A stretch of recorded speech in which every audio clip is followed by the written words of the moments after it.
We've seen the images now of the two Bali 9 ringleaders being taken out of the prison. Just a huge show of force by the Indonesians, massive military presence.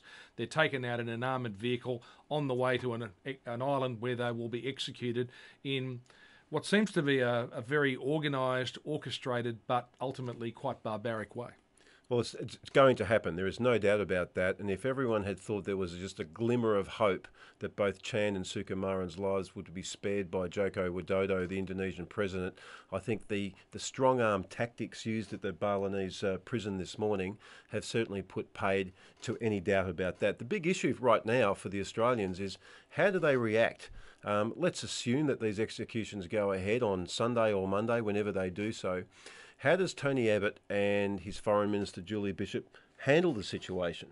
Do you go and withdraw your ambassador from Jakarta, as other nations have done when their citizens have been executed in Indonesia? Or do you follow up with something far more meaningful? Do you cut aid to them?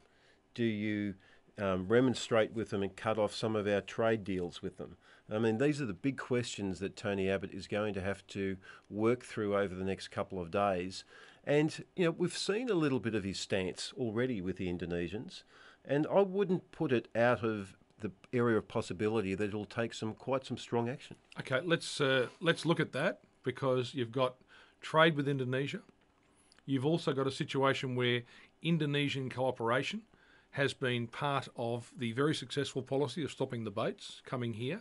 So realistically, are we going to see more than ambassadors being recalled, strong diplomatic representation? I'm not so sure. When you look at what the stakes are in terms of trade, in terms of financial links, and in terms of cooperation militarily, and in terms of the issue of the boats where they're involved, I can't see anything happening. You think they might actually do something a bit more? I don't know. I think Tony Abbott has shown over the last couple of weeks that there's just a part of him that doesn't mind taking on a big issue like this. He knows he's playing to his own people, as Joko Widodo has been playing to his electorate back home in Indonesia. So we could see something like that happen. I think the big thing that's come out of all of this is surely there is a huge amount of regret on all sides that too much, too late has happened. There have been too many people pleading with Widodo far too late in proceedings. A lot of this stuff should have been done many, many years ago.